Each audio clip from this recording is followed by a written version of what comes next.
o Tribunal Superior Eleitoral declarou os dois candidatos da chapa presidencial de 2022, Bolsonaro e Braga Neto, inelegíveis. Decisão no caso do Bolsonaro, é a segunda condenação, no caso do Braga Neto é a primeira. Vou colocar até a página aqui, ó. Foram 5-2. Os dois que divergiram, que defenderam o Bolsonaro, foi o Nunes Marques, que foi colocado pelo Bolsonaro, e o Raul Araújo, que também tende um pouco para o Bolsonaro. Mas, enfim, a pergunta que se faz, a pergunta que eu quero discutir aqui, eu quero comentar aqui, discutir com vocês, é sobre se isso impacta as eleições municipais de 2024. A minha tese é que impacta, sim. Impacta as eleições municipais, impacta 2026, porque o Bolsonaro não poderá ser candidato a presidente, nem o Braga Neto. Então, impacta, naturalmente, de forma direta as eleições presidenciais de 2026. E eu acho que, por isso, também impacta as eleições de 2024, porque alguns dos arranjos que serão feitos para as eleições municipais do ano que vem implicam já também, né, numa projeção para 2026. Não só presidencial, como também para governador. Então, é claro que implica. Prejudica o bolsonarismo e fortalece o campo progressista. Ao ser eliminado do páreo em 2026, o Bolsonaro, essa decisão beneficia diretamente o presidente Lula, que é um candidato natural à reeleição em 2026, caso ele não seja algum de seus escolhidos, por exemplo, pode ser o Fernando Haddad, ou outro, o Flávio Dino, ou outro candidato, mas com o Bolsonaro fora do páreo, o caminho para a continuidade do projeto lulista fica aberto, fica mais fácil.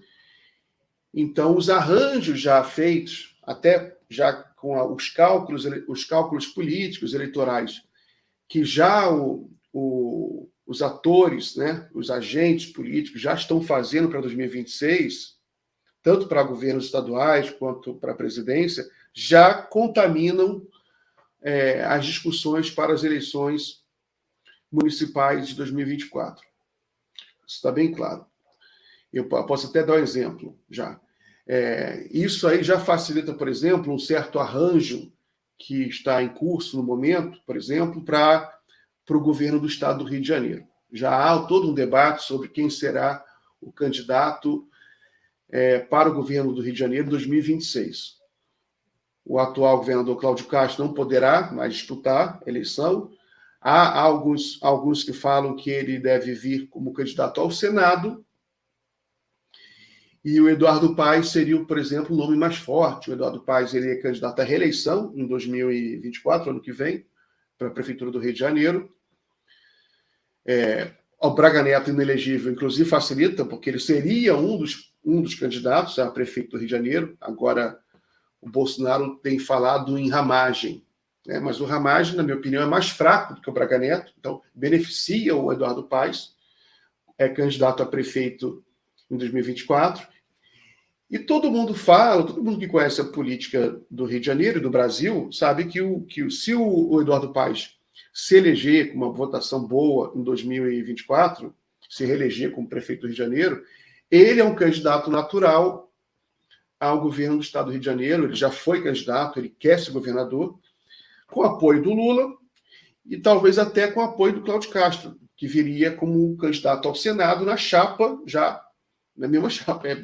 Parece meio loucura isso, mas é o que tem se falado. Então, é só para dar um exemplo, mas isso se espalha para todos os estados brasileiros. E eu acho que tudo que prejudica o Bolsonaro ajuda o campo progressista. É claro que isso é uma análise, a gente vai ver quando foram abertas as urnas, quando foram divulgados os resultados das urnas eletrônicas em outubro do ano que vem, final de outubro, do segundo turno, nas cidades brasileiras, né? haverá muita atenção sobre o resultado nas capitais, porque nas capitais a questão política, ideológica, ela é mais presente, o debate político é mais presente, então o resultado das eleições nas capitais já vai indicar, mais ou menos, a conjuntura tanto para as eleições estaduais, os candidatos, os partidos, as forças que saírem mais fortes, que emergirem mais fortes das eleições municipais, terão melhores condições de disputar ou de serem atores mais relevantes na disputa para governos estaduais.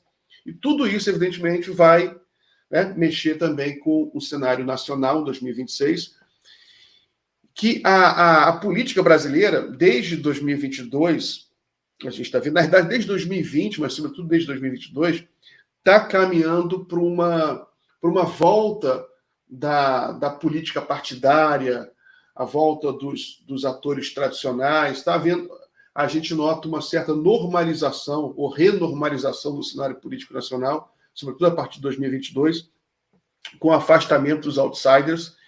E se as coisas ficarem estáveis, e estão no momento, o desemprego está caindo, né? Caiu, foi divulgado o desemprego agora de 7,7%, o menor desemprego em vários anos, a economia está crescendo, então os sinais estão positivos para o campo progressista, o campo lulista, que não é só a esquerda, inclui o centro e até a centro-direita, é um campo grande, mas se o ano terminar bem, se o governo Lula puder mostrar serviço, os candidatos apoiados pelo Lula terão resultado positivo nas eleições municipais, sobretudo nas capitais, nas grandes cidades, e isso tudo. Então essa decisão do TSE, ela corrobora e ajuda esse cenário de otimismo para o campo progressista e de declínio do bolsonarismo, né? A direita